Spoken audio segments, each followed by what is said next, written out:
Hello and welcome to Commodity Champions. I'm Manisha Gupta. The festive season is here and it is that time of the year when the Indian jewellery market records highest number of sales. Amid all the excitement over this season, Zoya, the diamond boutique from the House of Tata, has launched its new offering Beyond a Boundless Journey. The new collection features emeralds and morganites. To tell you more about this, we have with us Ajoy Chawla, CEO of the jewellery division at Titan. Thank you so much, Ajoy, for joining us. And, Zoya stores, we have seen more and more expansions happen in the last year or so. Last year actually was the one when we saw a lot of pent-up demand coming into the Indian markets as well. But how has the last year been for you, and what are the expansion plans now going forward? Yeah, Zoya is actually on a roll. We've added, two different stores or three stores in the last couple of years. For a long time, it was only a two stores, or three stores rather, two cities. We were in Bombay in two stores and in Delhi in South Ex. And in the recent past, over the last couple of years, we've added Bangalore, we've added Gurgaon. And we are in the process of adding two more stores as we speak. Hopefully we should be adding at least another, besides these two stores, we should be adding a couple of more stores in the next 1 year. And we've also expanded in the form of galleries, Zoya galleries in select Tanishq stores.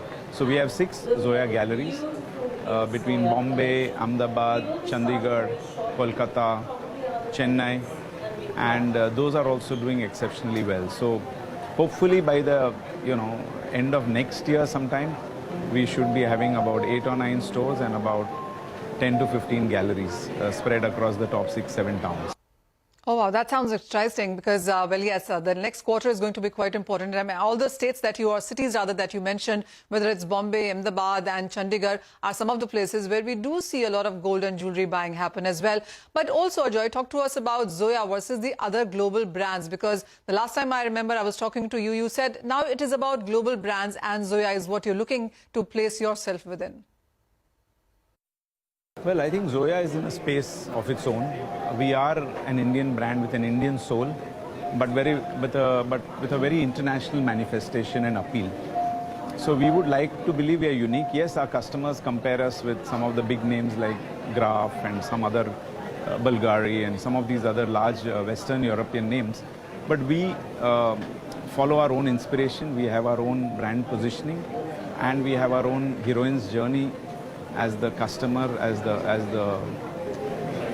special psychographic profile of a customer whom we are targeting. And in that sense, we are very different.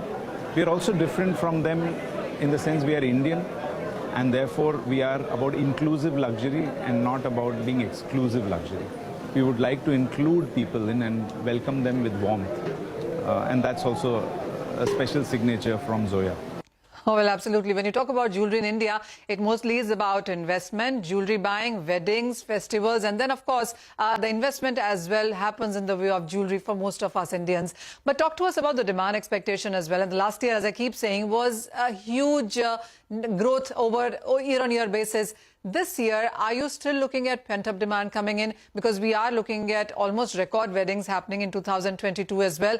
What's your sense on demand expectations in the second half of this year? And also, as we step into the last quarter of this year, it is the festivities that start looking up as well and in turn calculate to more gold buying. Yeah, in fact, the second half is always better than the first half of the year. And we've started off well in the first half. I think there's a lot of excitement around the festive season. People are waiting to come out and celebrate like never before. I think the last 2 years have been somewhat muted. And we are all excited. In fact, we have launched this new collection, Beyond a Boundless Journey, which is also targeting the festive season. And we have many more product collections also lined up for the rest of the year. So yeah, I think there's a lot of excitement and customers are looking forward to it. We are looking forward to it. I think the overall jewellery industry is looking forward to it. Well, absolutely. Ajoy, also talk to us about on what kind of demand are you really expecting? Because we do understand that 65% of gold buying happens via jewellery and nearly 50% of that buying is because of the wedding season as well. So how much of a wedding or bridal demand are you looking at or calculating right now? Well, I don't know about pent-up demand, but I know that weddings were deferred. And there are a lot of weddings lined up, especially in the second half of the year. The first quarter the wedding demand was a little muted. Perhaps people had already bought it in the previous quarter. Although there were weddings, the wedding demand for jewelry was a little muted in the first quarter. But going forward, we are actually expecting a lot of wedding demand, and all our plans across all our brands are targeting very strong wedding season, and we've lined up some very exciting products and collections and campaigns. We will watch out for that, Ajoy, but I have a question on the gold prices as well, because we have seen them decline below 50,000 rupees per 10 grams. I mean, these are quite lucrative as prices. What would you advise buyers who've been waiting on sidelines? Price sensitivity clearly plays a big role here. What is your advice to them? See, this is a million-dollar question, whether gold prices are going to come down or go up. I think if we were to just pull back a bit, gold prices and dollar price typically have gone in opposite directions, and the dollar is certainly strengthening and has strengthened a lot. So therefore gold prices have kind of moderated downwards, at least in the dollar terms. But the dollar rupee equation has also changed. But I think for a long time now, gold prices were rising, and now in the last few months we've been seeing them moderating and in fact remaining around this 50,000 or sub 50,000 mark. It's a good time to buy because typically many customers tell us that as we come closer to the festive season, people expect gold prices to go up. We don't know, we don't take a position on it. My belief is, I think gold is something which is evergreen. Even if it does go up and down a little bit, in the long run, there is always benefit to be had. So go for it if your heart desires it. All right. Well, absolutely. Actually, you know, when you look at the chart as well in this year itself, if you look at various asset classes, most of them actually have seen a decline. But within that decline as well, the gold decline has been lesser than what we've seen with various other currencies, even commodities or equities for that matter. The global markets clearly have been in a turmoil there. But that's about gold and jewelry buying in the Indian markets. But Zoya also roped in a celebrity designer, Gauri Khan, for the launch of their new collection. She's also here with us right now. Gauri, hi. Thank you so much for joining us and taking time for CNBC TV18. How do you relate to jewelry buying? Do you buy gold and jewelry and diamonds around festivals? What is your really attraction towards the whole segment? Well, buying jewelry is like a celebration of yourself. It doesn't need an occasion. You are the occasion, especially when it's something as timeless as Zoya. I'd buy it because the piece appeals to me and it would be a beautiful addition. All right. So does the size matter to you, or is it the design or the make or the brand? What do you look at when you are buying jewelry? Well, both, Manisha. I'm launching a new collection for Zoya called Beyond, a boundless journey. Well, the inspiration is from the river Indus, drawing a comparison to the course of a woman's life. One of my favorite pieces is called the Emerald River Song. Well, it's two streams of emeralds that cascade like a waterfall to a fabulous 10-carat emerald flanked by solitaires. The crafting, design and storytelling are all beautiful. So there's both size and design in this collection. All right.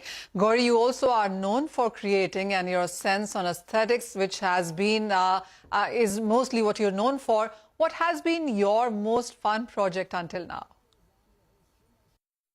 Well, currently my most fun project has been the new show I've shot for Radio Mirchi. It's about home makeovers, and I really enjoyed it because again it was just, we had to finish the project within a week's time, and that was what was the really fun part of it.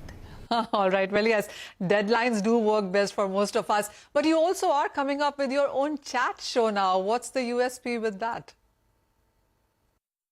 Well, it's not really a chat show. I would say it's more design based, and it's all about interiors. It's about what I love. It's what I'm passionate about.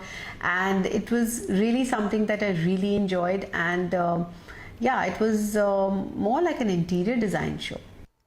All right. So it's not just up to creating and designing. You already also are getting into, as you said, on radio and bringing on your own chat show as well.